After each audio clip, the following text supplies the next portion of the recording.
आज हम साझा करना चाहेंगे कि हिंदी साहित्य के इतिहास लेखन में कौन कौन से रचनाकारों ने अपना योगदान दिया और उनका ग्रंथ कौन सा था तथा उनके द्वारा रचित ग्रंथ कितने भागों में और कब प्रकाशित हुआ।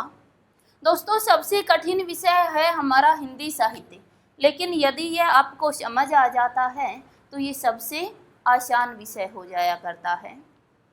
देखिए, आज हम देखते हैं कि हिंदी साहित्य के इतिहास लेखन की परंपरा, इतिहास लिखना आरंभ कब से हुआ। जैसे ही अंग्रेजों का आगमन हमारे देश में हुआ, उसी समय से हिंदी साहित्य का इतिहास लिखा जाने लगा। जब अंग्रेज हमारे यहाँ आए, आगमन तो उनका हुआ था अपनी कंपनी की स्थापना के लिए, लेकिन यहाँ आकर उन्होंने देखा कि भारत के लोग बहुत ही भोले लोग हैं, हम इन पे आसानी से राज कर सकते हैं, और उन्होंने हमारे देश पर राज करने की ठान ली। अंग्रेज अधिकारी हमारे देश को एक गवारों का देश कहते थे, हमारे लोगों को असभ्य कहा करते थे। लेकिन जैसे ही हड़प्पा सभ्यता प्रकाश में आई, अंग्रेजों ने देखा भारत के ये जो भारतीय लोग हैं, इनके तो पूर्वज ही बहुत सभ्य थे, तो इनको हम असभ्य समझने की भूल कर रहे हैं। अगर भारतीयों पर हमें राज करना है तो हमें इनके इतिहास को जानना होगा, और इतिहास को जानने के लिए इन्होंने भारत का इतिहास लिखवाने का प्रयास किया। लेकिन दुर्भाग्य कि ये जो भारत का इतिहास लिखने का कार्य किया, ये कार्य एक फ्रेंच मनोवैज्ञानिक ने किया, एक फ्रेंच रचनाकार ने आरंभ किया, जिसकी बहुत सी त्रुटियां रह गई। और ये त्रुटियां इनके ग्रंथ को जब हम डिटेल में पढ़ेंगे तब देखेंगे कि जो ये फ्रेंच का इतिहासकार था, इन्होंने कौन कौन सी गलतियां की इतिहास लेखन में। आइए, आज के क्लास में हम केवल साझा करते हैं कि कौन से रचनाकार की कौन सी रचना है। इसके बाद आगे की क्लास में हम साझा करेंगे कि प्रत्येक रचना की क्या क्या विशेषताएं हैं, क्या क्या योगदान है, और कौन कौन सी कमियां उसके अंदर दिखाई देती हैं। आइए, हम बहुत ही आसान तरीके से, आसान ये कहें कि मेथड से इनको याद करेंगे। और इतना ही नहीं, हिंदी साहित्य के संपूर्ण सिलेबस को हम किसी न किसी लॉजिक के साथ याद करेंगे। दोस्तों, किसी भी एग्ज़ाम को क्रैक करना इतना आसान नहीं हुआ करता है, लेकिन इतना कठिन भी नहीं होता है। अगर कठिन होता है तो कठिन होता है एक अच्छे मार्गदर्शक का चुनाव करना, कठिन होता है सिलेक्टेड सिलेबस का मिल जाना, और कठिन होता है कठिन मेहनत करना। अगर ये तीन चीज़ें आपको सही तरीके से मिल जाया करती हैं तो आप कोई भी एग्ज़ाम क्रैक कर सकते हो। मेरी कोशिश रहेगी कि ये तीनों ही चीज़ें आपको आसान तरीके से उपलब्ध करवाई जाएं। देखिए, याद करते हैं, इतिहास लेखन की परंपरा में पहला योगदान दिया गारसा दे तासी। गारसा दे तासी एक फ्रेंच का इतिहासकार था और इन्होंने भारतीय इतिहास को लिखने का प्रयास किया। हम याद करते हैं इनका ग्रंथ। गारसा दे तासी ने कौन सा ग्रंथ लिखा? इस्तबार दे ला लिटरेरू एंदुई हिंदुस्तानी। इस्तबार दे ला लिटरेतुर एंदुई हिंदुस्तानी। देखिए, ये इनका ग्रंथ था। ये दो भागों में लिखा गया। पहला भाग इसका 1839 में और दूसरा भाग 1847 में प्रकाशित हुआ। उसके बाद दूसरा लिखने का जो प्रयास किया वो किया शिव सिंह सेंगर ने। इन्होंने अपना ग्रंथ शिव सिंह सरोज लिखा 1883 ईस्वी में। उसके बाद प्रयास किया गया जॉर्ज ग्रियर्सन के द्वारा, और जॉर्ज ग्रियर्सन ने जो ग्रंथ लिखा वह ग्रंथ आपका मान्य ग्रंथ कहलाया। क्यों? क्योंकि इन्होंने जिस पद्धति का प्रयोग किया, लेखन पद्धति का प्रयोग किया, वो लेखन पद्धति थी इनकी वर्ण कर्म पद्धति। देखिए तीसरा आता है जॉर्ज ग्रियर्सन। जॉर्ज ग्रियर्सन का जो ग्रंथ था the modern vernacular literature of Hindustan. इसकी रचना काल था 1888 ईस्वी। ये सारे जो रचना काल हैं ये ईस्वी के अंतर्गत हैं आपके। उसके बाद आया मिश्र बंधु। मिश्र बंधुओं ने अपना ग्रंथ मिश्र बंधु विनोद लिखा। ये 4 भागों में प्रकाशित हुआ। पहले 3 भाग 1913 में और चौथा भाग 1934 में प्रकाशित हुआ। देखिएगा उसके बाद आता है आचार्य रामचंद्र शुक्ल। आचार्य रामचंद्र शुक्ल ने अपना ग्रंथ हिंदी साहित्य का इतिहास 1929 में लिखा। उसके बाद आते हैं सूर्यकांत शास्त्री। सूर्यकांत शास्त्री ने अपना ग्रंथ हिंदी साहित्य का विवेचनात्मक इतिहास 1930 में लिखा। उसके बाद आए बाबू श्याम सुंदर दास। बाबू श्याम सुंदर दास ने अपना ग्रंथ हिंदी भाषा और साहित्य 1930 में लिखा। नेक्स्ट आते हैं हरियोध। हरियोध ने अपना ग्रंथ हिंदी भाषा और साहित्य का विकास 1931 ईस्वी में लिखा। उसके बाद हैं डॉक्टर धीरेन्द्र वर्मा।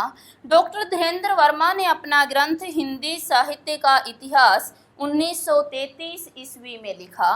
उसके बाद आते हैं राम कुमार वर्मा। राम कुमार वर्मा ने अपना ग्रंथ हिंदी साहित्य का आलोचनात्मक इतिहास 1938 में लिखा। दोस्तों ये थे हमारे रचनाकार और उनकी रचनाएं या उनका ग्रंथ और उनका रचना काल। अब हम इनको याद करते हैं। देखिए पहला प्रयास किया गया गारसा द तासी के द्वारा। इनका ग्रंथ हमें याद कैसे रहे, इसके लिए हम एक लॉजिक लगाते हैं। देखिए एक तासी शब्द हमारे पास आया है। तासी का अर्थ क्या होता है? ये जो तासी है ना इसको हम ताश बना लें। तासी को क्या बना लें? ताश। और इनका जो ग्रंथ है उसमें इस्तवार शब्द आया। इस इस्तवार को हम इतवार बना ले, रविवार बना ले, संडे बना ले, है ना। तो ये जो तासी शब्द है इसको ताश बनाया और इस्तवार को इतवार बनाया। दोस्तों ताश कब खेली जाती है? इतवार को। आसानी से याद रहेगा, ताश कब खेली जाती है? इतवार को। इतवार को सभी फ्री होते हैं और फ्री होते हैं तो ताश खेलते हैं। और ताश खेलते हैं सुबह 3 बजे से शाम को 9 बजे तक। ताश खेली जाती है 3 बजे से शाम को 9 बजे तक। लेकिन ये बहुत अधिक समय हो जाता है। इसको थोड़ा सा कम करते हैं तो ताश खेलना शुरू करते हैं 4 बजे से 7 बजे तक। दोस्तों इसकी जो रचना काल है वो बहुत बार हमसे पूछा जाता है। ध्यान दें कि ताश कब खेली जाती है? इतवार को। इतवार को सुबह 3 बजे से 9 बजे तक खेलना आरंभ करते हैं। लेकिन थोड़ा सा समय कम करना होता है क्योंकि सुबह 3 बजे से और शाम को 9 बजे तक बहुत समय लग जाता है। तो थोड़ा कम समय खेलते हैं तो सुबह 4 बजे से और शाम को 7 बजे तक खेलते हैं। आइए अगला आता है हमारे पास शिव सिंह सेंगर। देखिए शिव सिंह सेंगर ने अपने ही नाम पर अपना ग्रंथ लिखा, शिव सिंह सरोज। आसानी से याद हो जाएगा। शिव सिंह सेंगर का ग्रंथ कौन सा है? शिव सिंह सरोज। इसकी हमें रचना काल याद करना है। देखिए शिव सिंह सेंगर की बात करें तो इसमें हमें जो स है वो 3 बार दिखाई दे रहा है ना। 3 बार स आ रहा है। लेकिन एक जो स है वो आपका, एक जो स है वो कौन सा स है? आपका मूर्धन्य स है। और 2 स हैं वो दंते स हैं। बस इसी का उपयोग करते हैं हम कि 3 बार क्या आ रहा है? स आ रहा है। यानी 8 8 3, 8 8 3। स कितनी बार आया? 3 बार। तो बस हम याद रखेंगे 8 8 3, यानी 8 8 3 में इनकी जो थी वो रचना काल की डेट थी। उसके बाद हमारे पास आया जॉर्ज ग्रियर्सन। देखिए ये जो जॉर्ज ग्रियर्सन है ना ये अंग्रेज राइटर था। ये अंग्रेज लेखककार था। और जब अंग्रेजों को भारत से भगाया गया तो उस समय ये हमारे चरणों में गिरने लगे। दोस्तों याद रखते हैं, अंग्रेज बड़े ही मॉडर्न बनते थे, लेकिन जब हिंदुस्तान से इनको भगाया गया तो ये हमारे चरणों में गिरने लगे। कब से कब तक गिरने लगे? सुबह 8 बजे से शाम को 8 बजे तक, और अगले दिन 8 बजे तक ही हमारे चरणों में गिरते रहे।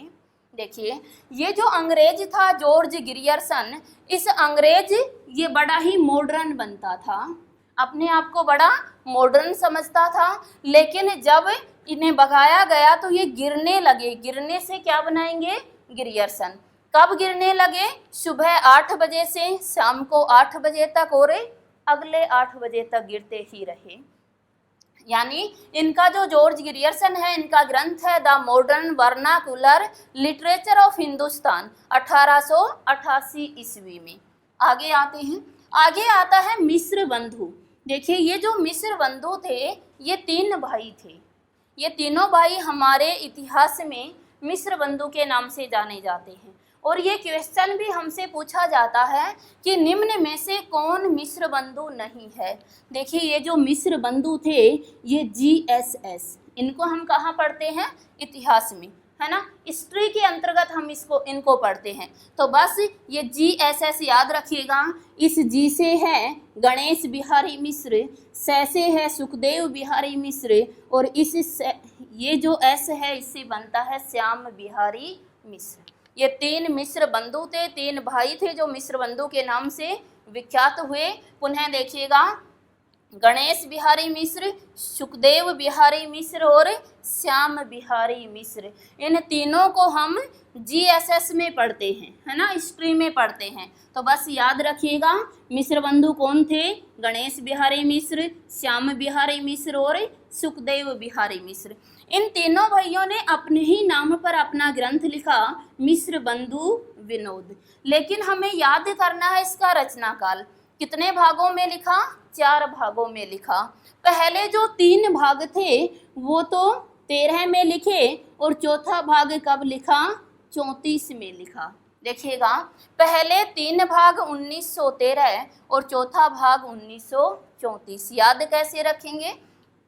पहले 3 भाग, तो यानी 1 और 3, 1 और 3 कितने हो गए? 13। पहले 3 भाग कब लिखे गए? 13 में, और चौथा भाग कब लिखा गया? 34 में। आइए आगे देखते हैं। आगे हमारे पास आते हैं आचार्य रामचंद्र शुक्ल। देखिए, आचार्य रामचंद्र शुक्ल हिंदी साहित्य की एक ऐसी धरोहर हमें देकर गए हैं जिसको हिंदी साहित्य कभी भुला नहीं सकता। आचार्य रामचंद्र शुक्ल एक बहुत बड़े आलोचक माने जाते हैं, और कहा जाता है कि इनके समय पर जब इनकी लेखनी चलती थी तो किसी और की लेखनी ने चलने की हिम्मत नहीं की। जब ये आलोचना करते थे तो किसी की भी इतनी हिम्मत नहीं होती थी कि इनके अगेंस्ट जाकर कुछ लिख दे। ये एक ऐसी महान हस्ती हमारी हिंदी साहित्य में थी। देखिए, आचार्य रामचंद्र शुक्ल, इन्होंने अपना ग्रंथ लिखा हिंदी साहित्य का इतिहास। देखिए, इन्हीं के नाम पर आज हम क्या पढ़ते हैं? हिंदी साहित्य का इतिहास। लेकिन इसकी जो रचना काल है ये हमसे बहुत बार पूछा जाता है। याद रखिएगा कि इसका रचना काल है 1929। हाँ जी दोस्तों, 1929। बस हम ऐसे याद रखें कि आचार्य रामचंद्र शुक्ल एक ऐसी महान हस्ती थी जो 29 साल की उम्र में ही फेमस हो गई, प्रसिद्ध हो गई। 29 साल की उम्र में ही इन्होंने हिंदी साहित्य का इतिहास लिख डाला। उसके बाद आते हैं सूर्यकांत शास्त्री। सूर्यकांत शास्त्री का ग्रंथ था हिंदी साहित्य का विवेचनात्मक इतिहास। देखिए, जैसे ही सूर्य उदय होता है वैसे ही हम विवेचन करना आरंभ कर देते हैं। जब सूर्य उदय नहीं होता, रात्रि होती है, तो सभी सो रहे होते हैं, साहित्य का कोई विवेचन नहीं होता। लेकिन जैसे ही सूर्य उदय होना आरंभ होता है वैसे ही हम हिंदी साहित्य की विवेचना करना आरंभ कर देते हैं। विवेचना करना कब आरंभ कर देते हैं? 1930 में। इसके बाद आता है बाबू श्याम सुंदर दास। देखिएगा इसमें एक सुंदर शब्द आया है। सुंदर कौन होता है? अगर हिंदी साहित्य की बात करें तो हिंदी साहित्य में सुंदर कौन होता है? जिसकी हिंदी भाषा और साहित्य दोनों पर पकड़ होती है, वही टीचर या वही अध्यापक हमारे लिए सुंदर कहलाता है, जिसके हिंदी भाषा यानी हिंदी व्याकरण और उसके साहित्य दोनों पर अधिकार हुआ करता है। बस याद रखेंगे बाबू श्याम सुंदर दास का ग्रंथ कौन सा है। बस सुंदर शब्द से हम इसको याद रखेंगे कि कोई भी राइटर सुंदर कब होता है? जब उसका हिंदी भाषा और साहित्य दोनों पर अधिकार होता है। रचना काल क्या है? 30 है। आगे देखिएगा, आगे आते हैं हरियोध। अगर हरियोध की बात करें तो जो हरियोध है इनका ग्रंथ है हिंदी भाषा और साहित्य का विकास। देखिए हिंदी भाषा और साहित्य था किसका? श्याम सुंदर का। कोई भी राइटर या कोई भी अध्यापक सुंदर कब होता है? जब भाषा और साहित्य पे पकड़ होती है। लेकिन जो हरियोध है वह हरि का प्यारा कब हो जाता है? जब वह हिंदी साहित्य का क्या कर देता है? विकास कर देता है। हिंदी भाषा और साहित्य का यदि विकास कर दिया तो वो हरि को प्यारा हो जाया करता है। रचना काल क्या है? 1931। उसके बाद आते हैं डॉक्टर धीरेन्द्र वर्मा। देखिए इसमें एक शब्द आया है धीरेन्द्र। धीरेन्द्र को हम धीरज से याद करें कि जो धीरेन्द्र है ये बहुत ही धीरज रखने वाला व्यक्ति होता है, इसीलिए इन्होंने हिंदी साहित्य का इतिहास आचार्य रामचंद्र शुक्ल के इतिहास ग्रंथ के आधार पर ही रख दिया। इनको बहुत धीरज होती है, कोई बात नहीं मेरा नाम नहीं होगा तो मैं किसके नाम पर रख देता हूँ? आचार्य रामचंद्र शुक्ल के ग्रंथ के नाम पर ही रख देता हूँ। कब दिया? 1933 में। देखिए उसके बाद हमारे सामने आए राम कुमार वर्मा। राम कुमार वर्मा में एक शब्द आया हमारे पास राम कुमार। देखिए इसमें से हम राम शब्द का प्रयोग करते हैं। जो राम थे हमारे, हम लेकर जाते हैं धार्मिक ग्रंथों की और आपको ये जो राम थे इस राम की हमेशा ही क्या हुई? आलोचना हुई। जब सीता को लेकर आए तब भी आलोचना हुई और जब सीता को वनवास में भेजा तब भी आलोचना हुई। तो देखिएगा राम की हमेशा क्या हुई? आलोचना हुई। यानी राम कुमार वर्मा का ग्रंथ कौन सा है? हिंदी साहित्य का आलोचनात्मक इतिहास। कब लिखा गया? 1938 में। फिर से देखिएगा राम की हमेशा क्या हुई? आलोचना हुई। तो इन्होंने यानी राम कुमार वर्मा ने क्या लिखा? हिंदी साहित्य का आलोचनात्मक इतिहास। आगे हम देखते हैं, आगे आते हैं मोतीलाल मेनारिया। देखिए मोतीलाल मेनारिया इनका ग्रंथ है राजस्थानी साहित्य की रूपरेखा। दूसरा लिखा इन्होंने राजस्थानी भाषा और साहित्य। तीसरा लिखा राजस्थानी पिंगल साहित्य। देखिए याद करते हैं ये मोतीलाल मेनारिया है। ये जो मोतीलाल हैं ये कहाँ के थे? राजस्थान के थे। और राजस्थान के थे तो बस इसी का उपयोग हम करते हैं। मोतीलाल कहाँ के रहने वाले थे? राजस्थान के। इन्होंने क्या लिखा? राजस्थानी साहित्य की रूपरेखा, राजस्थानी भाषा और साहित्य, राजस्थानी पिंगल साहित्य। देखिए जो पिंगल भाषा है, ये जो पिंगल शब्द है ये पिंगल भाषा की ओर लेकर मैं आपको चलती हूँ इसे, कि राजस्थान की जो भाषा है ना उसमें डिंगल और पिंगल का मेल माना जाता है। तो बस हम वैसे ही याद रखेंगे कि जो मोतीलाल मेनारिया हैं ये कहाँ के रहने वाले हैं, या मोतीलाल मीनार जो है ये राजस्थान में है और मोतीलाल मेनारिया राजस्थान के रहने वाले हैं। तो इन्होंने क्या लिखा? राजस्थानी साहित्य की रूपरेखा। यानी राजस्थानी शब्द जहाँ भी आएगा वो किसका लिखा हुआ मिलेगा? मोतीलाल मेनारिया का ग्रंथ होगा। आगे देखिए, आगे आते हैं आचार्य हजारी प्रसाद द्विवेदी। इनको शॉर्ट में एच द्विवेदी भी कहा जाता है। एच द्विवेदी का ग्रंथ है, इन्होंने अपने ग्रंथ को 3 भागों में विभाजित किया। हिंदी साहित्य की भूमिका, हिंदी साहित्य उद्भव व विकास और हिंदी साहित्य का आदिकाल। देखिए हम पढ़कर आए हैं अभी कि आचार्य रामचंद्र शुक्ल ने कौन सा ग्रंथ लिखा? हिंदी साहित्य का इतिहास। आचार्य रामचंद्र शुक्ल एक महान हस्ती थे और एक हमारे हिंदी साहित्य के लिए एक बहुत बड़े आलोचक माने गए। उसी की तरह, उन्हीं की तरह आचार्य रामचंद्र शुक्ल भी, आचार्य हजारी प्रसाद द्विवेदी भी हमारे हिंदी साहित्य के आलोचक माने जाते हैं। कहा जाता है जब तक आचार्य रामचंद्र शुक्ल ने लेखनी चलाई तब तक किसी और ने लेखनी नहीं चलाई, लेकिन जैसे ही आचार्य रामचंद्र शुक्ल की लेखनी ने चलना बंद किया तभी से एच द्विवेदी की लेखनी ने चलना शुरू कर दिया था। यानी कि ये भी एक आलोचक माने जाते हैं। जैसे ही आचार्य रामचंद्र शुक्ल ने हिंदी साहित्य का इतिहास लिखा, हजारी प्रसाद द्विवेदी ने कहा ऐसे ही इतिहास नहीं लिखा जाता, पहले हमें हिंदी साहित्य की क्या लिखनी होगी, भूमिका।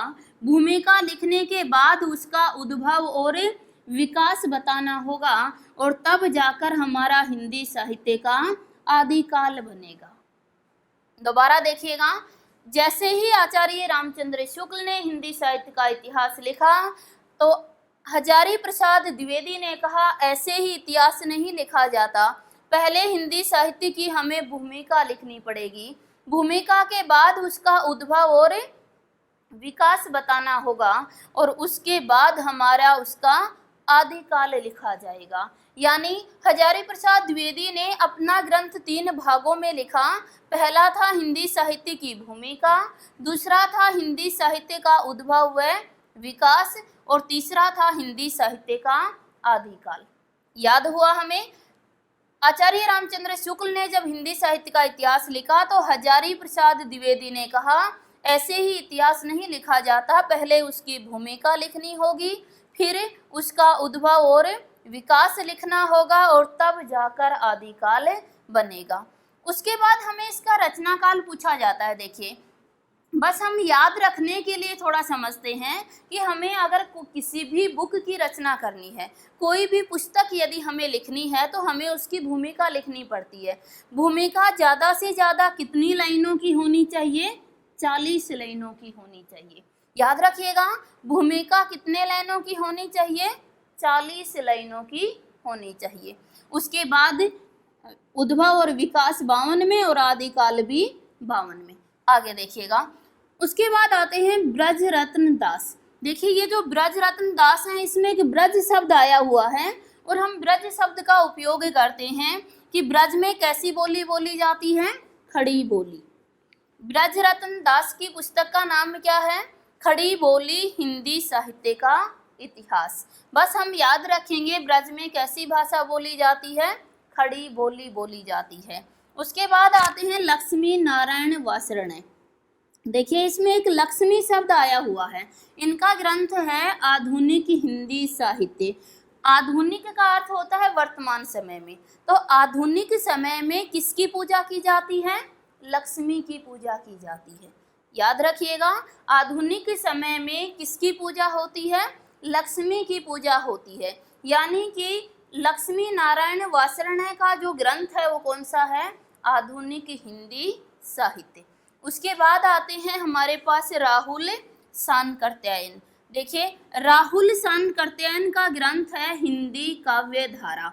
याद कैसे रखेंगे? ये जो राहुल जी है ना, ये केवल काव्य की धारा में ही बहते रहते हैं, करते कुछ नहीं, केवल काव्य की धारा में ही बहते रहते हैं। कब लिखा? 1944। यानी 4 बजे से 4 बजे तक केवल काव्य की धारा में बहते रहते हैं। कौन? राहुल जी। आगे आइएगा, नेक्स्ट है नलिन विलोचन शर्मा। इनका ग्रंथ है साहित्य का इतिहास दर्शन। देखिएगा, इसमें एक शब्द आया है विलोचन। विलोचन किसका पर्यायवाची होता है? लोचन का। और लोचन का अर्थ क्या होता है? आँख। यानी आँख से हम क्या करते हैं? दर्शन करते हैं।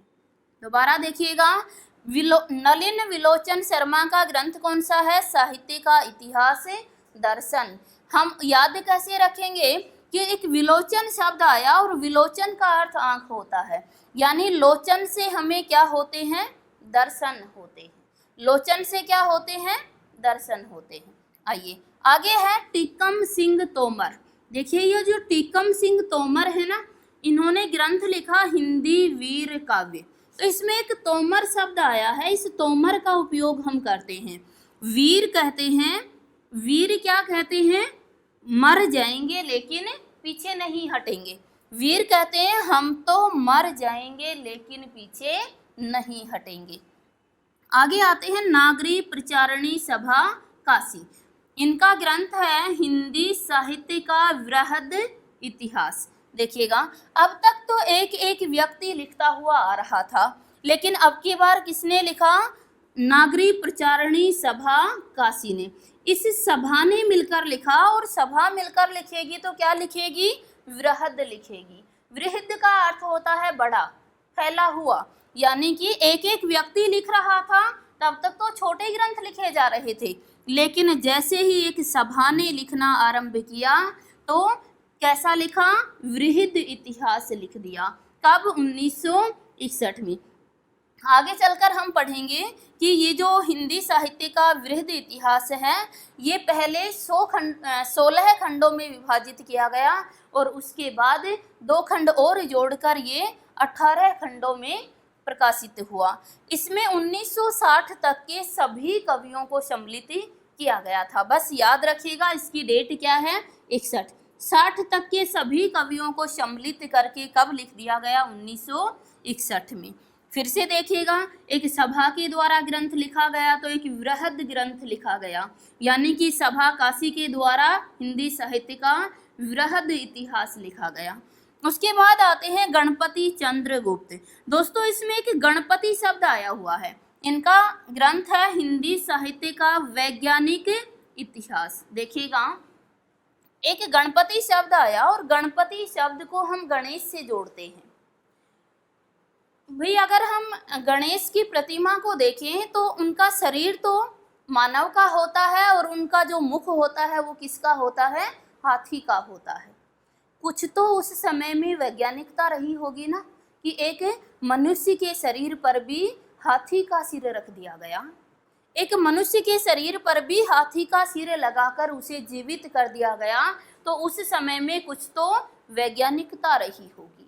बस हम याद रखें कि गणपति चंद्रगुप्त, जो गणपति हैं ये गणेश जी हैं। गणेश जी ऐसे हैं कि उस समय एक ऐसी वैज्ञानिकता विकसित थी कि उस मनुष्य के सर पर भी हाथी का सिर रख दिया गया। उसके बाद आते हैं हमारे पास राम स्वरूप चतुर्वेदी। राम स्वरूप चतुर्वेदी हम अभी देखकर आए हैं। एक थे राम कुमार वर्मा। राम की हमने देखी हमेशा ही क्या हुई? आलोचना हुई, लेकिन आज जब उसके स्वरूप को देखते हैं तो हमें क्या आती है? संवेदना आ जाती है। देखो, बेचारे के साथ गलत हुआ। दोबारा देखिएगा, अगर राम कुमार आए तो राम के कुमार की हमेशा ही आलोचना हुई, लेकिन अगर राम स्वरूप आए तो आज राम के स्वरूप को देखकर हमें संवेदना आ जाती है। यानी इनका ग्रंथ है हिंदी साहित्य व संवेदना का इतिहास। आगे हमारे पास आते हैं बच्चन सिंह। देखिए, बच्चन सिंह की अगर हम बात करें तो इसमें एक शब्द हमें दिखाई दे रहा है, बच्चन। ये जो बच्चन है ना, इसको हम बच्चा बना लें। जो बच्चे होते हैं उनको यदि हम कोई वस्तु देते हैं तो वो दूसरी बार मांगते रहते हैं, है ना। बच्चे को यदि कोई वस्तु दी गई तो वो दूसरी बार मांगेगा, और हर बार क्या मांगेगा? नवीन मांगेगा, नई मांगेगा। बस हम याद रखें कि यदि बच्चे को कुछ दिया जाता है तो वो दूसरी बार मांगता रहता है, और हर बार नवीन लेना चाहता है, नया लेना चाहता है। तो हम याद रखें कि बच्चन सिंह का ग्रंथ कौन सा है? हिंदी साहित्य का दूसरा इतिहास और हिंदी साहित्य का नवीन इतिहास। आगे आते हैं सुमन राजे। देखिए, सुमन राजे का ग्रंथ है हिंदी साहित्य का आधा इतिहास। जब इसमें एक शब्द आया हमारे पास सुमन, सुमन किसका पर्यायवाची हुआ करता है? फूल का, पुष्प का। जब हम पुष्प किसी दूसरे के हाथों में देते हैं ना, तभी वो पूरा होता है। उससे पहले क्या रहता है? वो आधा ही रहता है। यदि सुमन दूसरे के हाथों में नहीं जाता है तो क्या रहता है? आधा ही रहता है। बस हम याद रखें कि सुमन राजे का ग्रंथ कौन सा है? हिंदी साहित्य का आधा इतिहास। उसके बाद आते हैं नीरजा माधव। देखिए नीरजा माधव एक नारी थी, तो नारी ने क्या लिखा? ओझल नारी का इतिहास। याद रखेंगे, नारी ने क्या लिखा? ओझल नारी का इतिहास। यानी नीरजा माधव एक नारी थी और नारी ने क्या लिख दिया? ओझल नारी का इतिहास ही लिखा। ये थे हमारे ग्रंथ और उनके रचनाकार।